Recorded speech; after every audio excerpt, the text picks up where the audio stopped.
All right, guys. Well, welcome to God's Storyline. I am excited to go on this journey with all of you together. All told, this class is going to cover 6 weeks. We're going to cover all of our material, and we're going to break down God's storyline into 12 different sessions. Now, obviously, over the course of those 12 sessions, we are not going to cover every single verse of every single book, but we're going to trace major themes and storylines throughout the Bible to help you just grasp a big picture. What is God, what has he been doing, and what is he currently doing throughout human history, right? And then how do we fit into that, right? And so that's the journey we're going to be taking.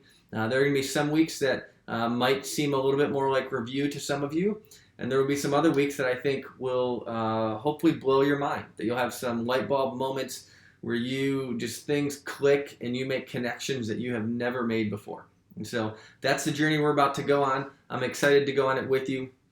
So we're going to start with this. I want to help kind of frame the discussion of where we're going to be headed together and help just kind of shape the way that the lens through which we're going to see this together. So you're going to see a quote come up on your screen. It simply says this. It says, God's storyline is not a narrative to understand, but a drama in which to participate. In order to play our part rightly, we must have an accurate grasp of the drama. All right, so let's break this down together. God's storyline is not a narrative to understand. Right? And what I mean by that is this is not meant to be a history lesson. If all I do is educate you over the next 6 weeks, if all you do is learn facts and information, then both of us, we have failed greatly on this journey. God's storyline is not meant to be a narrative to understand, but rather it is a drama in which to participate.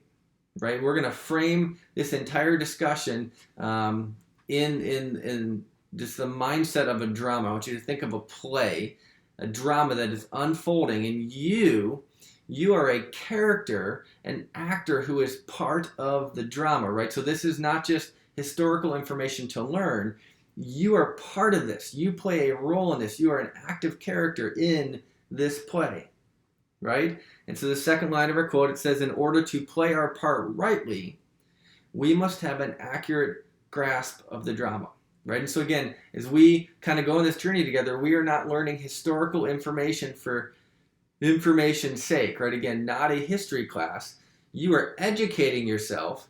And here's how God thinks, here's how he operates, here is what he has been up to, so that you know how to play your part rightly in the current drama that is still unfolding.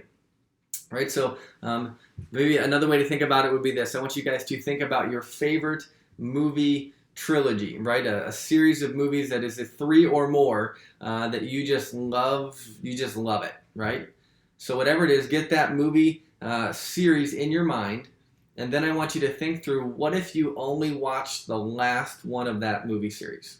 Right? What if you had never seen the first few, but you only saw the final one? What would it be like? Right? What would you be missing out on? What parts of it are depth? Like what would be lacking because you only saw the last one?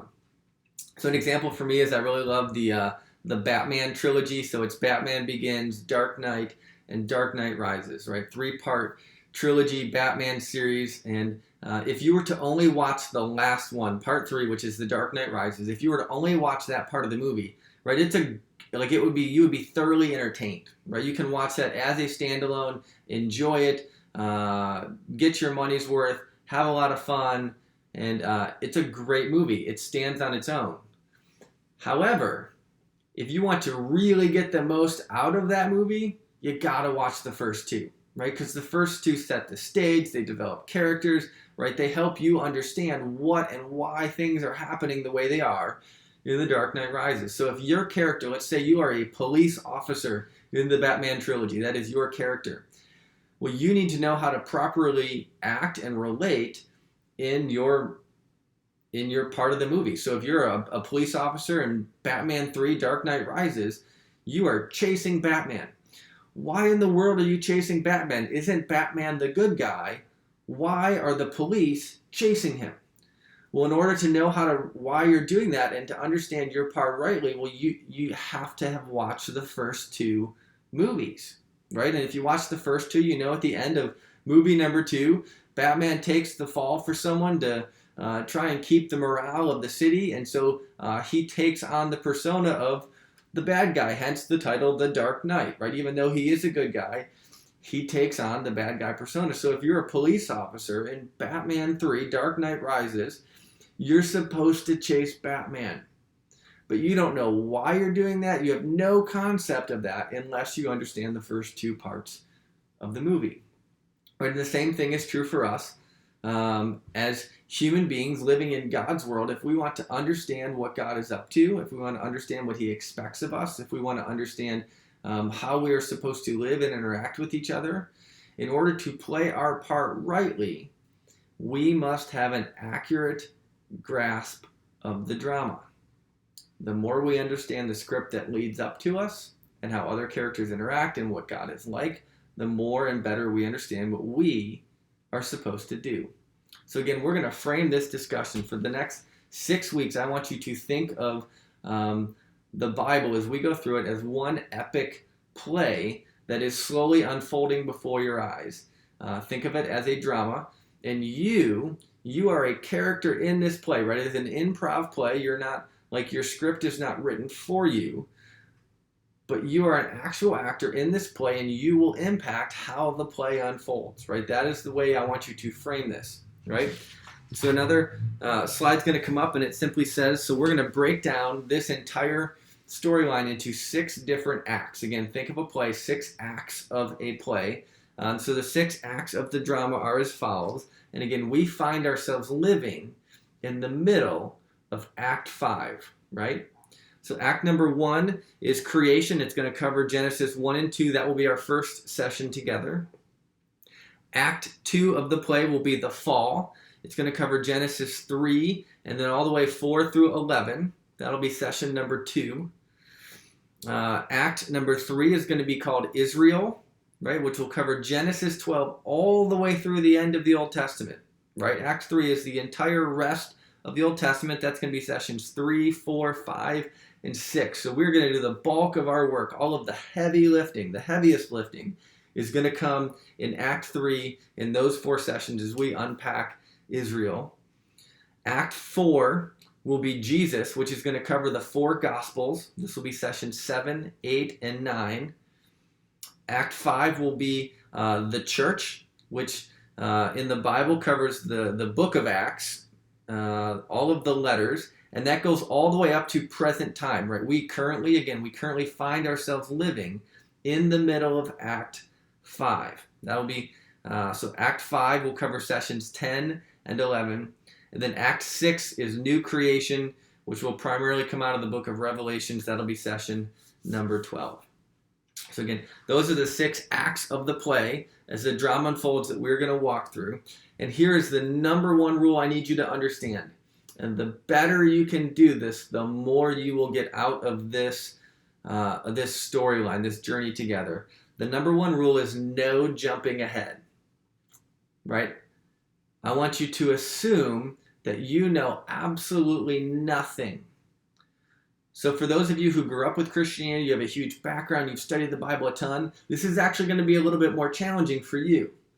If you're watching and following along with this right now and you know nothing, you're not even a follower of Jesus, you know absolutely nothing, this is, you are set up perfectly, because that's exactly where I want you to start from. I want you to assume that you know nothing, and throughout this journey, I want you to put yourself in the mindset of the characters that we're studying, right? As it unfolds, you only know what the characters know, right? So if we are in Genesis 3, all that you know is Genesis 1, 2, and 3, right? You're not allowed to jump ahead to anything in the New Testament, to anything later in the Old Testament. All you know is Genesis 1, 2, and 3. If you can immerse yourself, right? When we get to Israel, if you can immerse yourself into the life of an Israelite, what was it like to be an Israelite? What was your understanding of God?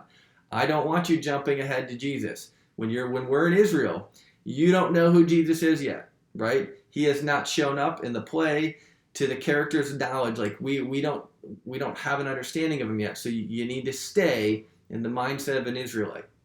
And the better you can do this, the better you can just immerse yourself in all I know is what we've learned so far, the more the light bulbs will come together and go off later when we get to some of those things where we can start to kind of put some of the pieces finally together, right? And so that's God's storyline. That is where we are headed. I am super excited to be on this journey with you guys, and I think that it will be a very fruitful one for you. And it'll really set the stage, right? It's going to lay a foundation and a groundwork for you for years to come.